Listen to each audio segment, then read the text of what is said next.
Welcome to the Tinkerer's Lab, which I believe is the longest level in the game. It's actually surprisingly lengthy. We can easily take out the turret up here. Well, I say easily, but I seem to be having a lot of trouble. It's not really a threat, but it gives us a whole 25 experience, so I think it's worth it. This place is more maze-like than pretty much every other stage in the game. After this, they toned down the maze-like aspects a little. They're still relatively complex, but not as much. There's also several places in this level where you're forced to fight groups of enemies as opposed to being able to run away. But we did buy a new power-up. We got a belly slam, which we can only use as Black Spidey, which makes it a lot easier to juggle enemies, which hopefully you'll see for yourself.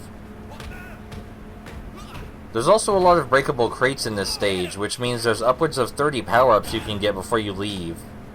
There's a lot of stuff here, which is surprising because the place looks visually very barren, but it's not. It's not at all. We can't go in through that window. If we could, it would make the level a lot easier, but we'll come out that window, just not in that window.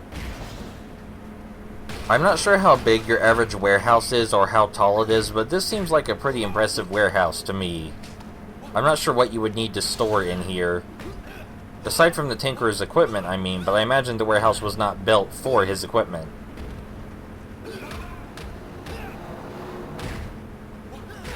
So yeah, that belly flop makes it a whole lot easier to juggle enemies as Black Spidey, which I really appreciate. Oh no, a conveyor belt. Truly the most dastardly of evil inventions.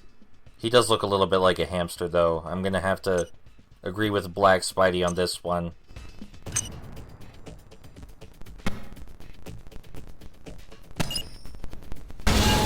This conveyor belt is a great cardio workout, but I'm not getting anywhere. There's gotta be a way to turn it off.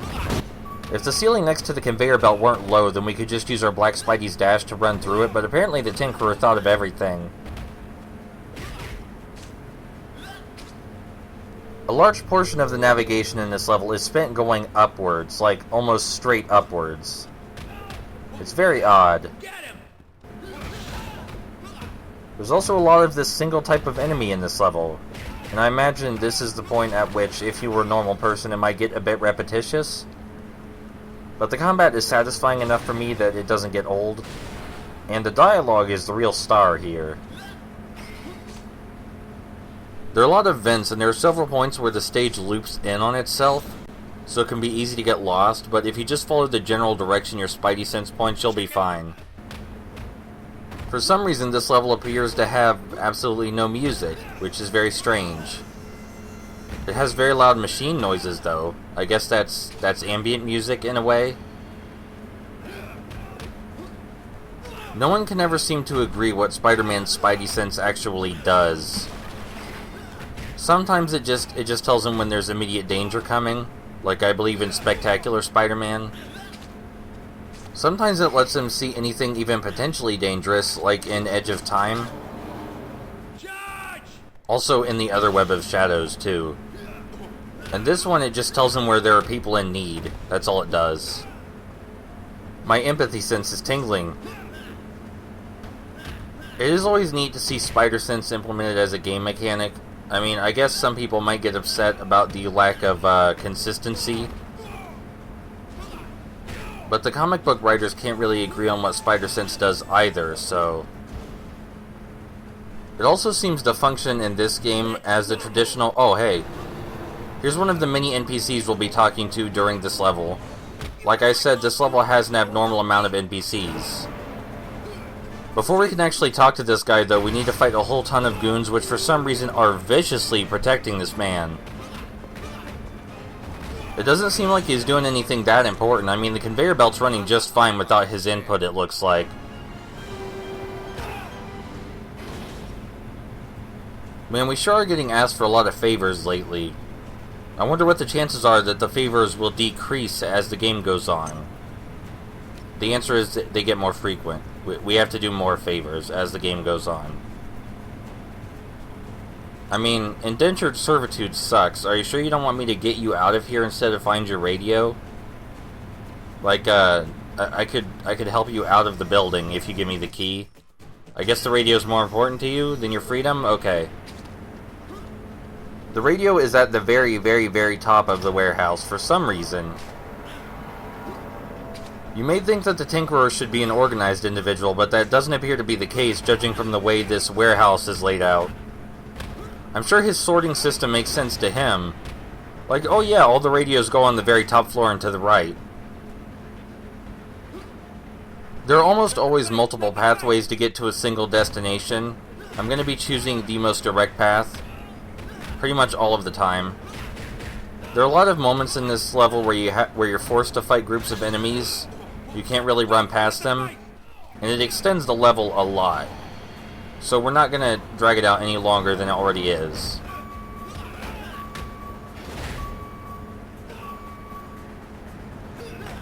So presumably all these people we're beating up, they're getting paid to work for the Tinkerer, right? Because otherwise why would they be here? The Tinkerer doesn't have many friends. The Tinkerer should consider implementing a dress code though, because I saw these exact goons back in the Duhart Hotel. And it just makes your goons seem a whole lot less special if they look exactly like someone else's, you know? You need to establish a brand, or else nobody's going to respect you as a supervillain. You'll just be a joke in the supervillain community. So that radio we got, it's a very old-timey radio.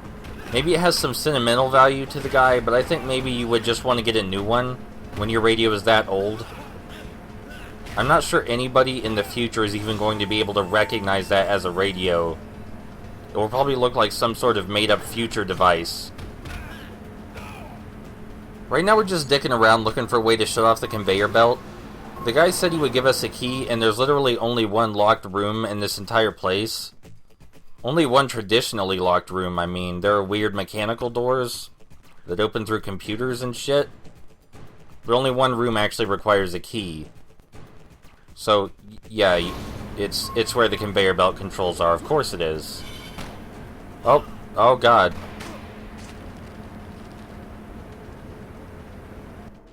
Yes, see, when you're a supervillain, it's probably not a good idea to let random people who have no loyalty to you borrow your important keys.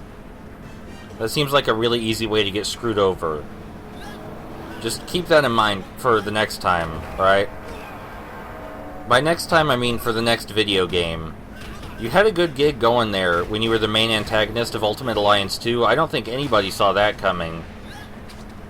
A D-rate supervillain like the Tinkerer being a main antagonist, you had your day. No one can say you didn't.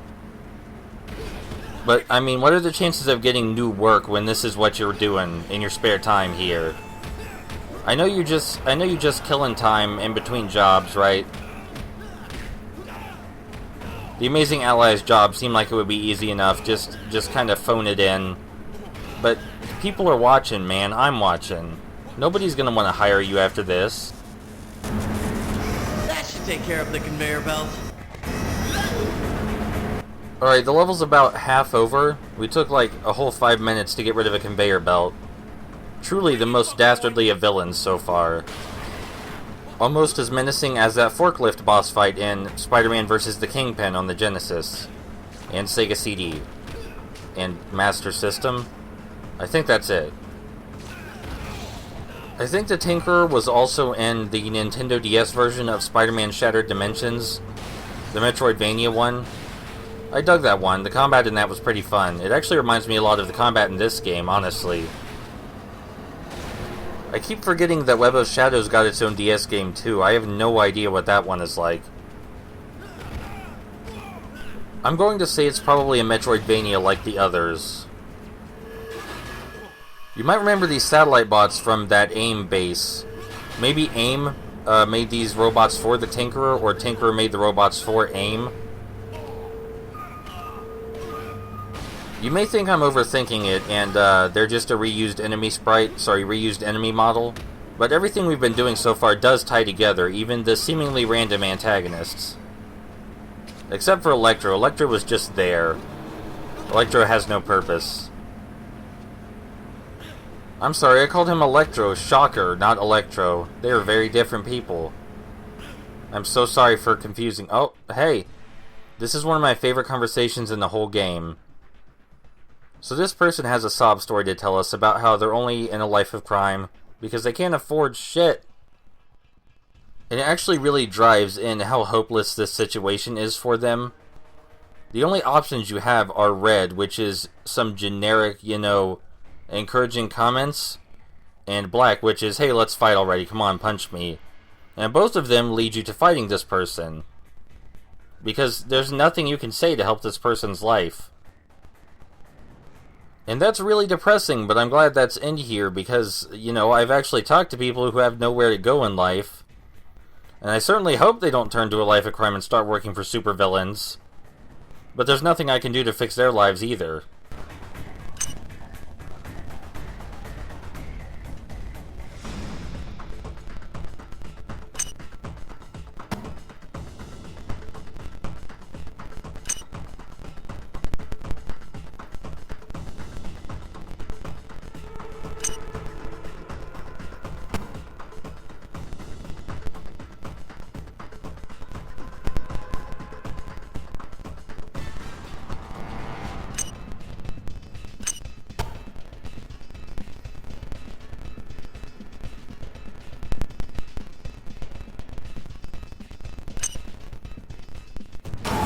No matter what you do, it's impossible to end that conversation on a good note. You always have to fight them. It's really sad. But hey, it makes you think. Which is probably not something you expected from this game, but the narrative has its moments. And that won't be the last of them, for sure. I suppose just like Harlem, a large portion of this level's length is dialogue. But they also make you stop to fight enemies a whole lot, like right here. Where in Harlem, a lot of the enemies infinitely respawn, so it was encouraged that you run the hell away. I guess Spidey just really wants to beat these guys unconscious before we move forward. Or they put up an invisible barrier or something. I'm sure there's some reason Spidey's doing all this. No matter where you are on the screen, those turrets will hit you. It doesn't actually fire a beam that's visible. So here's one of the weirder side quests. This robot asks for help, but we don't actually ever get to fulfill its side quest. It asks us to clear out the other humans because the humans take advantage of it. But it doesn't mention that if we ask what's in it for us. It just tells us it'll give us an oil can if we do it. So there is potential dialogue, important dialogue, that you can miss out on in this game. I guess it's not that important, but if you choose that option, you miss the entire motivation for helping this robot. You can also just beat up the robot after you agree to help it, which is pretty funny. But no, you never find a use for that oil can, and I've never found a way to actually complete that quest. Maybe you have to meticulously eliminate every enemy in this warehouse, but that's not happening. So we have so many invincibility frames while dashing that we can dash right through these crushers. I would think that's intentional, but you'll see toward the end game, it's definitely not. Man, this place looks so depressing. For some reason, Spidey has a hard time jumping when he's surrounded by enemies. You have to move a bit and then jump. I really don't know if this is intentional or if it's a glitch with the way the movement works. Either way, it's kind of frustrating. But usually you can just dash through enemies or use Spidey's low kick to deal with them when that happens. So here's another NPC of the many. And we have to fight a whole bunch of goons this time, but in a much smaller area. So we're going to use that, Nothing's gonna knock me around now. Maybe the Tinkerer specifically assigned guards to these special important NPCs. But he couldn't have known the guy with the radio was important. Because if he knew the guy with the radio had the key, he would probably make sure that person was more trustworthy first. You have to admire these people for standing so close to live combat and not even flinching. If this were me, I might be cowering just a tiny bit. Especially since Spider-Man is shooting black spikes out of the ground, you know? Yes, I'm here to rescue you. I mean, you're probably not a bad guy if you're asking to be rescued. That's how it works, right? We're totally that gullible. Alright, let's do this. Now, what would Tinkerer want with the symbiotes?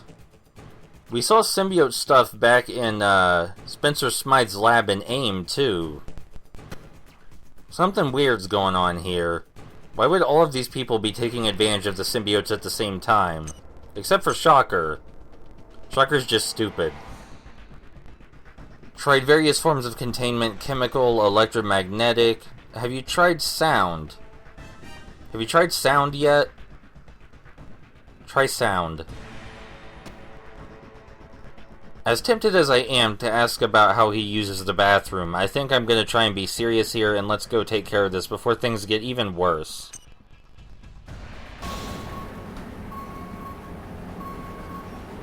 I'm not 100% positive, but now that I looked, I'm almost positive that the voice actor for Spidey here is the same one that's in the actual Web of Shadows game, or the guy in this game is just doing a really good impression.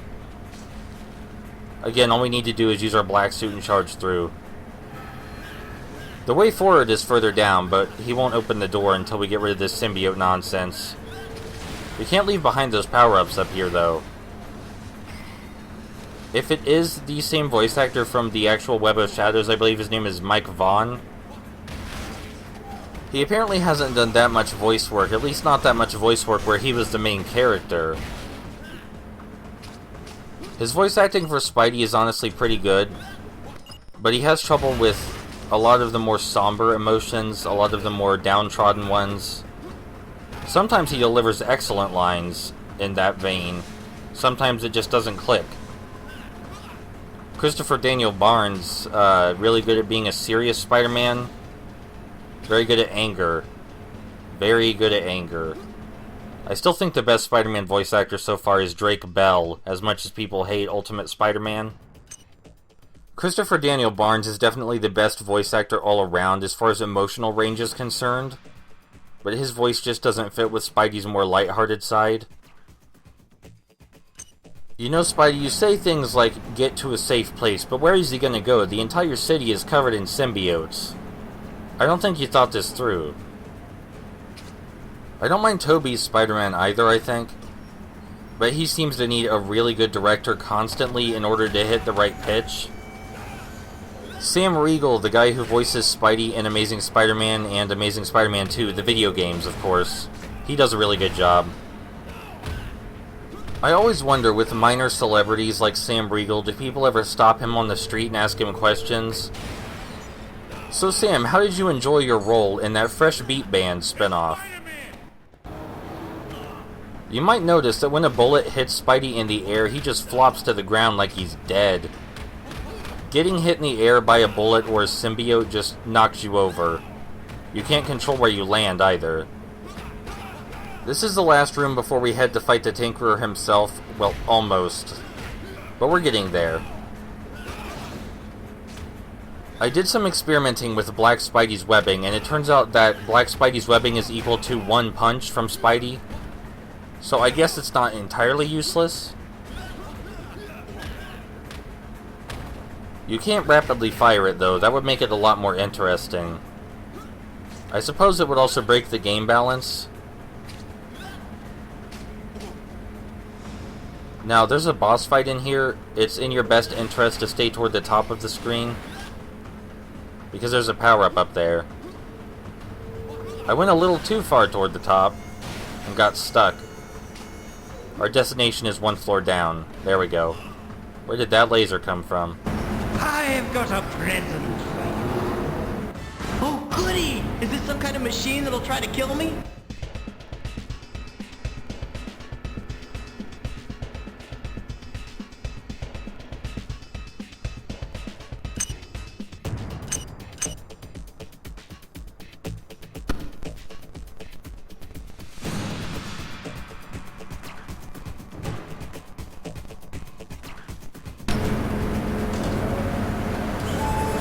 So this guy is exactly as hard as the other big robots we fought so far. No more and no less. So we're just going to turn on the spider armor and spam our punch at it. No! I haven't tendered the warranty card for that yet! I hope that thing came with the extended service plan. That's the last time I outsourced. Fool!